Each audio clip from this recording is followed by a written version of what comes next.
Royal pariahs Prince Harry and Meghan Markle are feeling humiliated and upset after being snubbed by former friends George and Amal Clooney and missing the A-lister star-studded gala, according to sources. Harry and Meghan had to watch on from 3,000 miles away as George and Amal reigned supreme at the Albie Awards in New York. This was a gala that was held by the Clooney Foundation for Justice. And there was no shortage of A-listers there. Cindy Crawford and her husband were there, Emily Blunt, John Krasinski, Matt Damon and his wife made sure to come, and also Rachel Weisz and Daniel Craig. An insider says, of all the snubs they've had to deal with since their move to Hollywood, this is probably the most hurtful. George and Amal went from being their wedding guests and trusted confidants to totally ghosting them. It's a huge kick in the teeth and a massive embarrassment they can't really explain or wrap their heads around.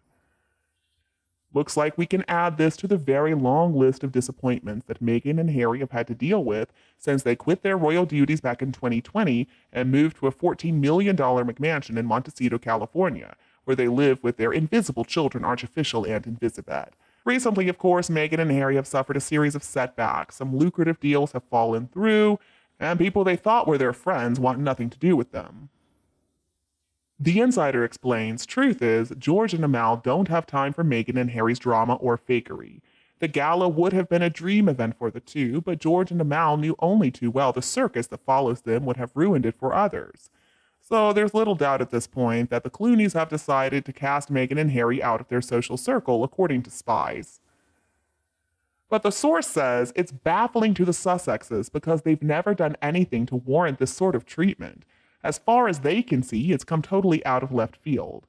George and Amal were at their wedding. Harry and Meghan considered them real friends and part of their inner circle. And sources claim that Harry and Meghan even considered choosing George to be one of Archie's godfathers. Now they can't even get him to return a phone call, according to the insider. They've called and sent messages and even gifts, but they've been totally blamed. At this point, they've given up trying, but that doesn't make it hurt any less. Oh my goodness. Okay, guys, we can be certain that when Harry and Meghan got married 5 years ago, Meghan focused on inviting celebrities from the US who she had never even met. She didn't have any relationship with those people. I mean, Meghan has been desperate to improve her status her whole life.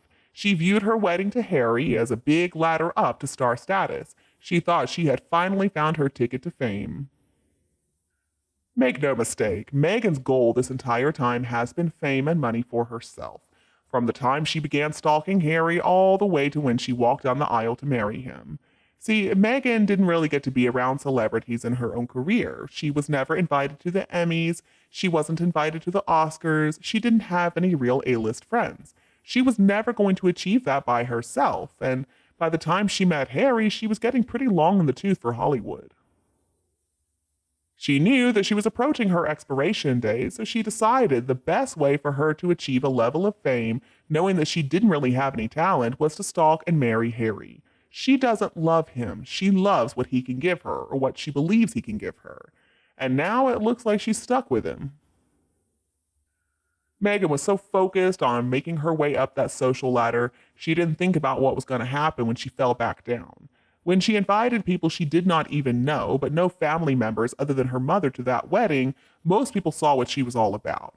And maybe it took a little while for some, but now basically everybody can see right through her. Meghan and Harry are still so desperate to convince everybody they really are relevant. They are desperate to see their names in the media, and that's why Meghan loves to play all these games with the press. See, she knows that without celebrity friends, she's irrelevant and she's not going to get any attention in the media, and that means no money in her pocket, too. I think at this point they are coming to understand that their Hollywood dreams are gone. They're never going to be the big celebrities they wanted to be. So now they figure the best they can hope for is to get close to some A-listers. For obvious reasons, though, real A-listers avoid Meghan like the plague. I mean, she believes she is so far above everybody. People don't want to listen to her word salad nonsense either. They don't want to listen to her lies. They don't want to listen to her talking about how great and wonderful she is, thinking that people were dancing in the streets of South Africa the same way they did when Mandela was released from prison when she married Harry. I mean, come on. There are so many ridiculous lies that woman has told. I don't blame the celebrities for not wanting to listen to her. WME has been trying really hard to make Meghan and Harry palatable, but they're failing big time. Every day, we read more puff pieces about the two of them, and really, they are achieving the exact opposite of what they're trying to do. The people and companies moving away from the Sussexes have figured them out, and they're pretty smart to do so. What a shame that Kevin Costner said he had no idea who Meghan was and he was literally cornered into taking that photo with them. I think he's probably about to be done with WME for supposedly paying for Meghan and Harry to attend his fundraiser, where they gatecrashed the stage for an award they were absolutely not connected to. Reportedly, even Ellen is snubbing them these days. She refused to come to Archie's birthday party, and Ellen's reputation is almost just as bad as theirs is anyway. I don't believe Ellen is an A-lister at this point. And Oprah, I mean, who cares about what Oprah has to say? Oprah is yesterday's news. And I think she knows that after that ridiculous interview she did with Meghan and Harry, where Meghan told so many lies. Pretty sure that interview was the final nail in her coffin. Recently, it sounds like Amal Clooney has blacklisted Meghan, good on her, and George already said that he didn't even know who Meghan was. I mean, he attended that wedding because he wanted to meet the Queen. At the wedding, he admitted that he didn't know them. So much for longtime friends. Why did they think we were going to believe that? Clearly, the author of the article was paid by Meghan Markle. Meghan still thinks that we're going to accept anything she says as truth. I mean, we're not as dumb as she thinks we are. And I do wonder, before Meghan married Harry, how many A-lister friends did she even have? I don't think she had any. I guess maybe she was friends with Serena Williams, but I think most actors in Hollywood and most actresses didn't want anything to do with her. They wouldn't have even known her. It's not like she was on anything that people were watching. Hollywood is an incredibly competitive world, and since Meghan was never really successful, I don't see how people would have known her name. I highly doubt they did. See, in Hollywood, everybody's so focused on the people they believe to be above themselves. People are not looking down to see somebody like Meghan Markle.